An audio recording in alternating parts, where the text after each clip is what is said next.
Alright, LS Vlog. Reaction video tayo mga kaibigan dito sa nagte-trending ngayon na totoo ba? Okay, naku po, wala na palang laban talaga ang Houthi sa US. Okay, umpisa na natin. Totoo ba? Idol ko to eh. Pinoy Mystery. Rebuilding grupo ng Houthi nagpakitang gilas noong nagasik ng lagim ang Hamas sa Israel. Umaatake sa mga cargo ship na dumadaan sa Red Sea bilang suporta sa layunin ng Hamas. Nagpayag na matinding pagkapuot matapos bombahin ng alyansa ang mga gusaling pangmilitar nito. Nagbanta ng kamatayan para sa Israel at Amerika at nagpakawala ng napakaraming pasabog. Mga drones, anti-ship at ballistic missiles natatapos sa puwersa ng kanluran. Subalit magugulat ka sa malalaman mo na may isang malaking problema sa mga panlaban ng Houthi, kaya minsan lamang ito tumama sa target. Mayroong mga naniniwala at marami din namang naghihinala. Ang tanong, totoo ba?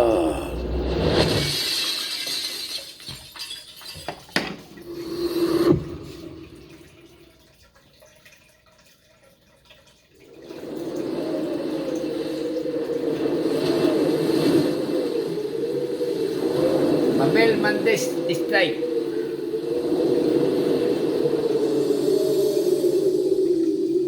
Libo-libong mga rebuilding Houthi ang nagprotesta sa gitna ng syudad ng Sana matapos ang pagbobombang ginawa ng alyansa sa mga gusaling pangmilitar ng grupo. 2 beses silang nagpaula ng mga guided missile sa bandang kaliwa ng Yemen upang pulbusin ang mga radar sites, imbakan ng sandata, base militar, training facilities at mga paliparan. Ang napakalaking protesta ay narinig sa buong mundo at tila yumanig sa maraming nakasaksi. Inulat ng WION News na ang protesta ay naganap sa ilang syudad ng Yemen matapos lang ang pag-atake ng Estados Unidos at Britanya, at ang sinisigaw ng mga rebelde ay paghihiganti laban sa hindi makatarong ang pag-atake sa kanila. Ayon sa tagapagulat na panig sa Hamas na Hindustan Times, isang napakalaking paghihiganti ang gagawin ng Houthi kasunod ng pag-atake sa kanila. Okay, mga kaibigan, explain natin yung Houthi, okay? Yung Houthi ay sumusuporta sa Hamas, okay? Yung Hamas ngayon ay yun na nga, binanata ng Israel. Kaya yung Hamas ngayon na pulbos na, itong Houthi ngayon ay gumaganti sa Israel. Yun ang ibig sabihin nito. Naku po, wala palang laban ng Houthi, okay? Okay, continue. Subalit may kakayahan ba ang samahan na maggiganti laban sa alyansa? Ayon sa The Conversation, mayroong mga 20,000 sundalo ang grupo at ang bilang ay patuloy na lumalaki taon-taon. Ang sabi ng NDTV hinggil sa lakas militar ng Houthi na mula pa noong taong 2014 ay nagpapalakas na ng kakayahan ng grupo. Marami na itong nakamkam na sandata, armas at mga sasakyan mula nung ito ay naitaguyod. Sa tulong ng bansang Iran, dumami ang mga rockets at missiles nito at sa mga nasamsam mula sa mga kalaban, parami ng parami ang hawak nitong armas. Sa listahan ng napakaraming pasabog ay mga anti-tank rockets na nagpasabog sa mga 20 tangke ng Saudi noong taong 2016. Marami itong mga RPGs o yung mga parang bazooka na kadalasan ay may parte na gawa sa Iran. Kung matatandaan, binalita ng Reuters na mula pa noong taong 2015, gumamit ang Houthi ng sobra sa 400 mga missiles at 800 mga drones upang tirahin ang Saudi Arabia. Tapos sa Al Jazeera, inulat na mula pa noong taong 2018, inaatake na ng Houthi ang UAE gamit ang napakaraming drones. Taong 2022, inako din ng mga rebelde na pinasabog nito ang mga imbakan ng langis sa Abu Dhabi. Patunay lamang na talagang maraming hawak na pasabog ang grupo. Meron din itong mga ballistic at Scud missiles, ang pinakapangmalayo ang missile ng Houthi. Unang ginamit noong taong 2019 para pasabugin ang isang base militar sa bandang kanan ng Saudi Arabia. Pinagyayabang din ng grupo ang kanilang mga cruise missiles na ginamit sa Aba International Airport ng Saudi noong ding 2019. Nasaksihan kamakailan lang na mayroong mga anti-ship missiles ang grupo. Dati na nilang ginagamit ito laban sa mga cargo ships sa Red Sea mula pa noong taong 2015. Pero yun ngayon mga kaibigan, may news ngayon na yung Houthi, okay, bumanat ng ballistic missile.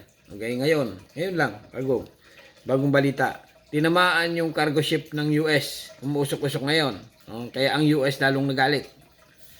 Pero kasi nga itong Houthi, nung binanatan ng Israel yung Hamas, nagalit ito eh. Pakita sila ng pwersa na kaya daw nila ang Israel.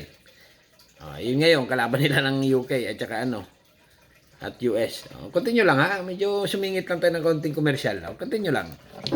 Marami din silang mga surface-to-air missiles, pang-atake laban sa fighter jets.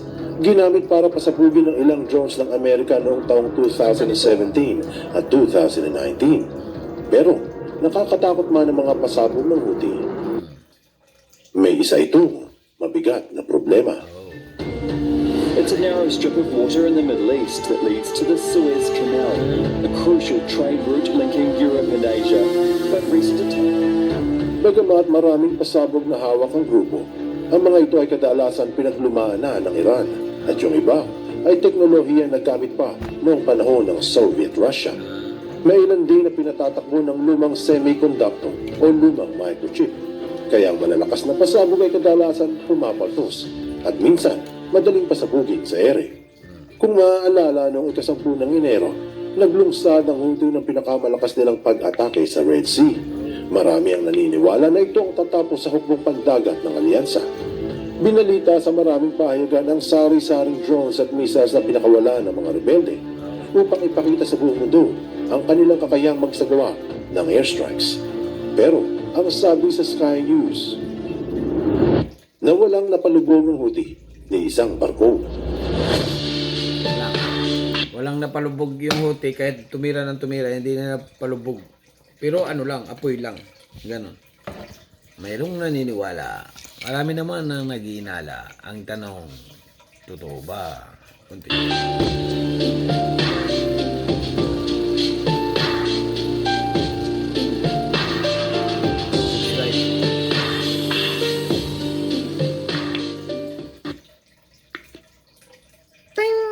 Manalo kaya ang Houthi sa isang malaking digmaan?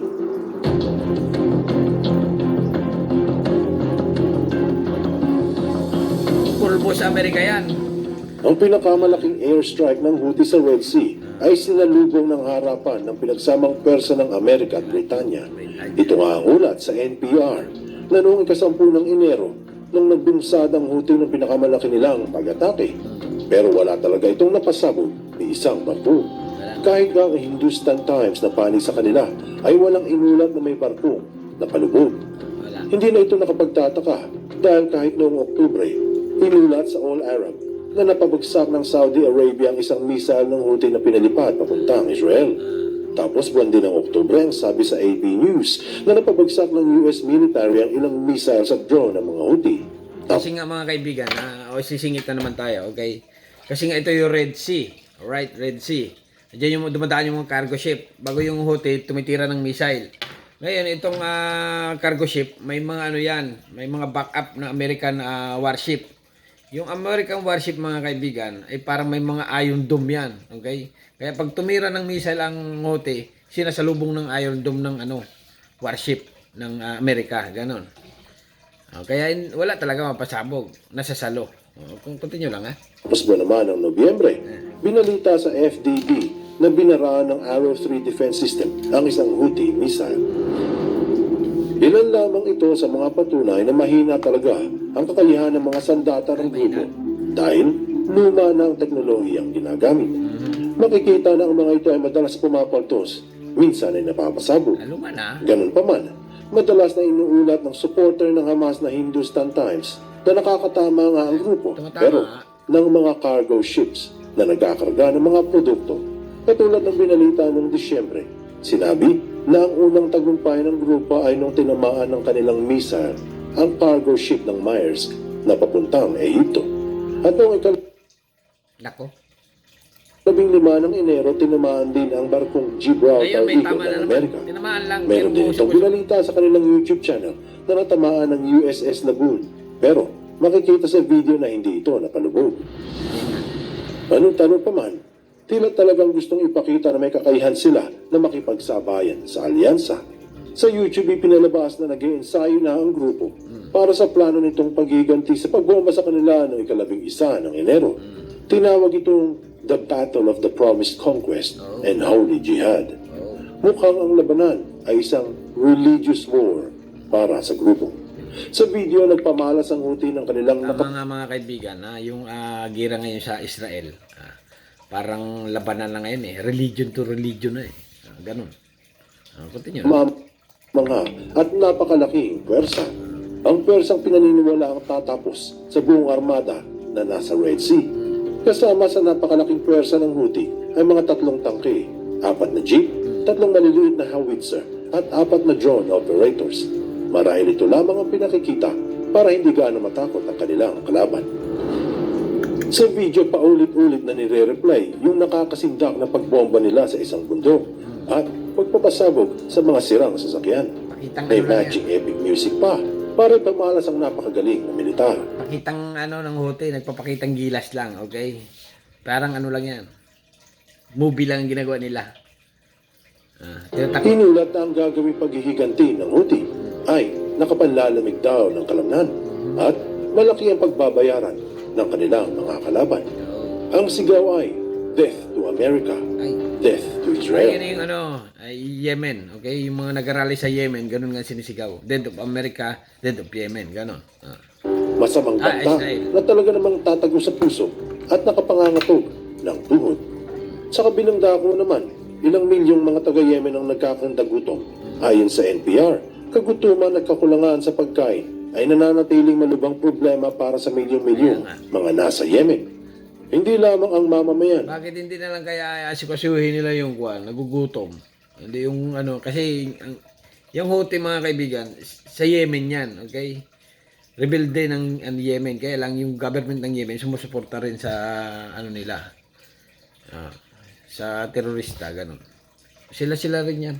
Ang nagkakandagutom doon, pati yung mga rebelde ng Houthi. Marahil ang napakalakas at nakasisindak na puwersa na ipinakita sa YouTube ay malakas lang sa kanilang pananaw. Pero sa ngayong makabagong panahon, kailangan ng mabisang military strategy at high-tech na kagamitan upang manalo sa anumang labanan. Marami ang naniniwala na sa katayuan ng Yemen ngayon na milyon-milyon ang nagugutom, kulang sa panggamot at walang maiinom na malinis na tubig dahil walang pondo ang gobyerno. Mapagtatanto na medyo hindi malinaw ang pag-iisip ng mga rebelde. Ang kanilang pagsali sa gera ay magdudulot ng mas malalang sitwasyon para sa kanilang mga kaibigan dito. Okay. Sinusuportahan ng gobyerno ng Yemen yung mga rebelde. Ang pamilya at mga kamag-anak. Manalo man sila sa gyerang ito laban sa alyansa, talo pa rin ang mamamayan. Kung ang sinisigaw nila ay kamatayan sa Amerika at Israel, walang duda, sa labanang ito, milyong-milyong Yemeni ang mauna. Anong aral ang mapupulot dito? Kahit sa ang anggol tignan ng sitwasyon, walang panlaban ng Houthi sa makabagong sandata ng alyansa. Totoo na may kargada itong malalakas na pasabog, pero walang teknolohiyang makalalamang sa gera. 20,000 man ang bilang ng kanilang sundalo. Isang pindot lang ang katapat ng grupo. Maaaring puno ng katapangan ng puso ng bawat miyembro, pero walang laman ang tiyan nito. Ang masaklapay, maaaring matulad sa Gaza ang kalagayan ng Yemen. Kung hindi maghuhulos dili ang samahan, mawawasak ang naghihirap nilang bayan at madadamay ang nagugutom nilang kababayan. Buksan mo ang iyong isip at hayaang lumalim pa ng lubusan ng iyong pangunawa sa mga kasaysayang kapupulutan ng maraming aral. Tandaan, katotohanan ng susi sa tunay na kalayaan. Alright, tapos na mga kaibigan. Reaction video lang ito dito kay Pinoy Mystery. Marami ang naniniwala. marami din ang naghihinala. Ang tanong, totoo ba? Alright, hanggang dito na lang. Subscribe my channel. Don't forget, comment. Bye-bye. Thank you.